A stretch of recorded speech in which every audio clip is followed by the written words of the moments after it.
వాళ్ళకి పోలీసు వాళ్ళన్న భయం.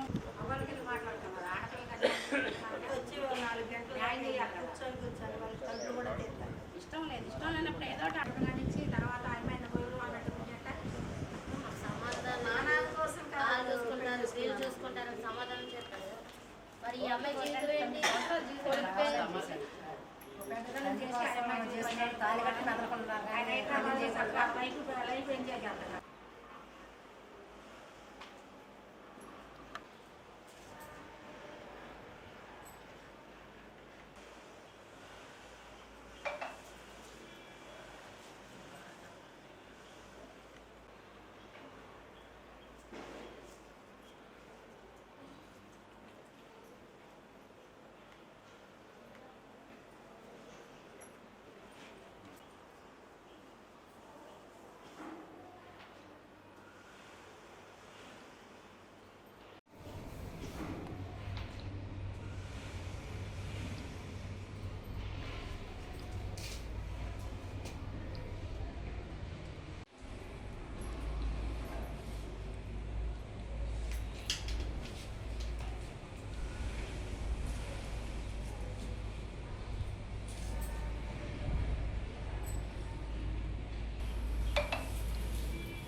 చైతన్య, మా హస్బెండ్ పేరు ఎర్రమనేని విజయ్.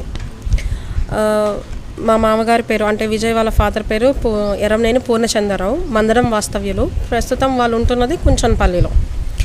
ఇప్పుడు మీరు చూస్తున్న ఈ అపార్ట్మెంట్లోనే వాళ్ళు ఉంటారు. ఈ అపార్ట్మెంట్లో మొత్తం వాళ్ళకి 4 ఫ్లాట్స్ ఉన్నాయి. సో ఇక్కడికే వచ్చాము. మాకు 2017లో పెళ్ళయింది. తర్వాత 5 మంత్స్ ఉన్నాము. అప్పుడు నేను 4 మంత్స్ ప్రెగ్నెంట్ అయిన తర్వాత నేను ఇలా ఇష్యూ అని చెప్పి పెద్ద మనుషులకు తీసుకెళ్ళాను.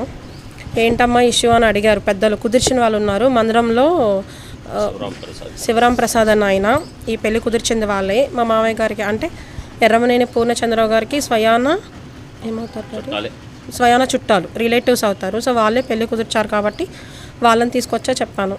ప్రాబ్లం ఏంటి అని అడిగితే ప్రాబ్లం ఏంటంటే ఆయన పెళ్లి చేసుకొని నాకు ప్రేమ లేదు, నేను మా నాన్న కోసం చేసుకున్నాను, నాకు ఇష్టం లేదు, సో నువ్వు ఇంకా నాకు వద్దు అని వదిలేశారు. 2018లో ఇదంతా అయ్యింది. 5 మంత్స్ కలిసి ఉన్నాము. తర్వాత నేను ప్రెగ్నెంట్ అని తెలిసింది. 4th మంత్ ఉన్నప్పుడు నన్ను వదిలేశారు. తర్వాత 18 ఎండింగ్ అంటే 19లో బాబు పుట్టేశాడు. 19 సెప్టెంబర్లో పుట్టాడు. బాబు పుట్టిన తర్వాత ఒక 3 మంత్స్కి ఒకసారి వచ్చారు. మా హస్బెండ్ అయితే 6 మంత్స్కి ఒకసారి వచ్చారు. ఆ తర్వాత ఇంకా లేదు. పెద్ద మనుషుల్లో మళ్ళీ పెడితే వాళ్ళు అన్నారు, మా హస్బెండ్ అన్నీ ఒప్పుకున్నారు. అవును నేను అన్నాను నాకు ప్రేమ లేదు, మా నాన్న కోసం చేసుకున్నానని చెప్పి ఒప్పుకున్నానని చెప్పారు. లేదు నేనే రెక్టిఫై చేసుకుంటాను అని చెప్పారు. తర్వాత ఇల్లు చూసి తీసుకెళ్తానని చెప్పారు. ఇంకా అంతే. అప్పటి నుంచి ఫోన్ స్విచ్ ఆఫ్ చేసేసారు. ఇంకా అప్పటి నుంచి నో కాంటాక్ట్. మా అత్తమ్మ వాళ్ళ ఇంటికి వెళ్తే మా మామయ్య గారి ఇంటికి, వాళ్ళు అప్పుడు గాంధీనగర్లో ఉండేవాళ్ళు, గాంధీనగర్లో ఉండేవాళ్ళు. అక్కడికి వెళ్తే వాళ్ళు ఏమన్నారంటే మాకేం సంబంధం లేదా అని చెప్పి బయటకు గంటేసి తాళాలు వేసేసుకున్నారు. అప్పుడు 2 years వెయిట్ చేసి అంటే 2020లో నేను కోర్టులో కేసు వేసాను మా హస్బెండ్ నాకు కావాలి అని. మేము మా ఓన్ విలేజ్లో నేను స్టేషన్కి వెళ్ళాను. మా హస్బెండ్ ఇలా ఫోన్ లిఫ్ట్ చేయట్లేదు అని చెప్పి స్టేషన్లో కేసు పెట్టాను. కేసు పెడితే అప్పుడు స్టేషన్ నుంచి వాళ్ళు కాల్ చేస్తే మా హస్బెండ్ వీళ్ళు వచ్చారు. ఆయన కౌన్సిలింగ్ చేశారు ఆ పోలీసు. చేస్తే మా హస్బెండ్ అన్నారు నాకు వద్దు, నాకు ఇష్టం లేదు అన్నారు. వద్దు అంటే ఎలాగయా, బాబు పుట్టాడు కదా అంటే, లేదు నాకు వద్దు, నాకు ఇష్టం లేదు, నాకు ప్రేమ లేదు, నేను మా నాన్న కోసం చేసుకున్నాను అని చెప్పారు. మా మావయ్య గారిని పోలీసు అడిగితే మా మావయ్య గారు అన్నారు నాకేం సంబంధం లేదు అని ఆయన చేతులు ఎత్తేసారు. అక్కడి నుంచి 1 year తర్వాత మేము కోర్టులో కేసు వేసుకున్నాము హస్బెండ్ కోసమని. కాపురానికి వెళ్తానని కోర్టులో కేసు వేసాము. అప్పటి నుంచి ఈ 7 years కూడా నేను కోర్టులోనే ఫైట్ చేస్తున్నాను. ఆయన కోర్టుకి ఫస్ట్లో అటెండ్ అయ్యే వాళ్ళు కాదు. తర్వాత నేను హైదరాబాద్లో జాబ్ చేశాను, కానీ కోర్టులకి మంత్కి 4 times రావాలి కేసులకి. అది కుదరక రీసెంట్గా నేను జాబ్ కూడా రిజైన్ చేసేసాను. ఇప్పుడు కోర్టులో తీర్పిచ్చారు.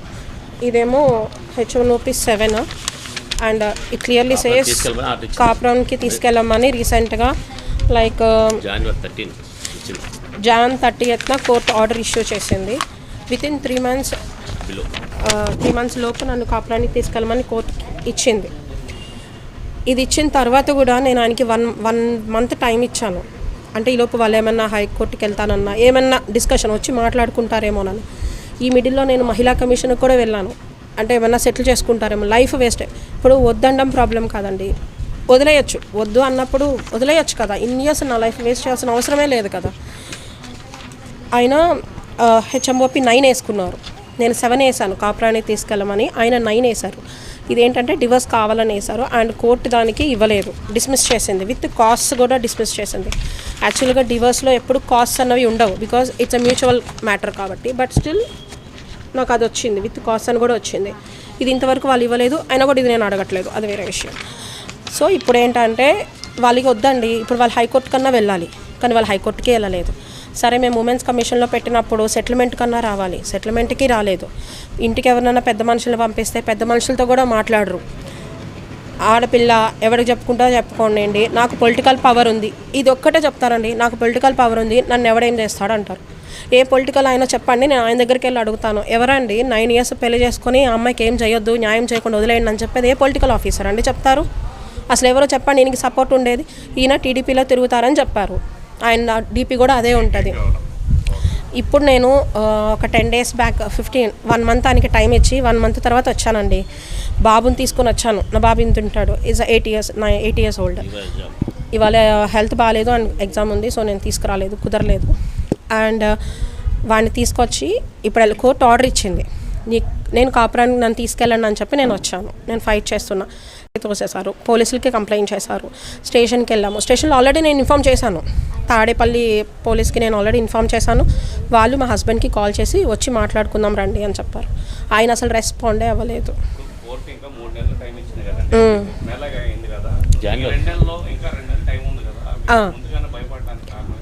ఆయన అబ్రాడ్ వెళ్ళిపోతున్నారని తెలిసిందండి. మాకు ఆ ఇన్ఫర్మేషన్ అయితే వాళ్ళు ఇచ్చేయలేదు, కానీ చుట్టాల తరపున వాళ్ళైతే ఆయన అబ్రాడ్ వెళ్ళిపోవడానికి ప్లాన్ చేసుకుంటున్నారని చెప్పారు. ఇప్పుడు నేను ఇండియాలో ఉన్నప్పుడే చేయలేదని ఆయన అబ్రాడ్ వెళ్ళిపోయాక నేనేం చేస్తానండి. అండ్ ఇప్పుడు ఆల్రెడీ నాకు తెలిసిన వాళ్ళు చెప్పింది ఏంటంటే రిలేటివ్స్లో ఆల్రెడీ ఆయనకి హైదరాబాద్లో ఫ్యామిలీ ఉంది అని చెప్పారు, పెళ్లి చేసుకున్నారు ఒకళ్ళని చెప్పారు. అలాంటప్పుడు నన్ను చేసుకుని పిల్లాండి కానీ ప్రేమ లేదు నాన్న కోసం చేసుకున్నాను వదిలేయడమే తప్పు. వదిలేసినప్పుడు సెటిల్ చేసుకోవాలి కదండి. నేనేం అడగట్లేదు, సెటిల్ చేసుకోవాలి. సెటిల్ చేసుకోవట్లేదు. నేను నా కోసం కూడా రూపాయి అడగలేదండి. బయట అలిమోనీస్ అంటున్నాను, నేను అది కూడా అడగలేదు. మా డాడ్ కూడా చెప్పారు నా కూతురికి రూపాయి వద్దు, కానీ పిల్లాడికి కావాలి కదండి, వాడికి స్టడీస్కి కావాలి కదా. అసలు రూపాయి ఇవ్వకుండా వదిలేస్తానంటాడండి. పోనీ ఆ వదిలేసుడన్నా అది కూడా లేదు, ఏమీ లేదు. సో నేను చెప్పాను ఇదంతా కాదు, నేను కాపురానికి తీసుకెళ్ళండి, నాకు కోర్టు ఆర్డర్ ఉంది కదండి, అఫీషియల్ ఆర్డర్ ఉంది. వితిన్ 3 months అన్నారు. Within 3 months it's already been 1.5 month already అయిపోయింది, ఇంకా 1.5 month ఉంది. వాళ్ళు ఏంటంటే మేము కోర్టులో చూసుకుంటాము, అసలు మమ్మల్ని ఎవడు అడుగుతాడు, ఒక ఆడపిల్ల జీవితం నాశనం చేసిన నన్ను ఎవడు అడుగుతాడు అని అహంకారం ఏమీ లేదండి. సో నేను ఫైట్ అనండి. నేను ఇప్పుడు నా లగేజ్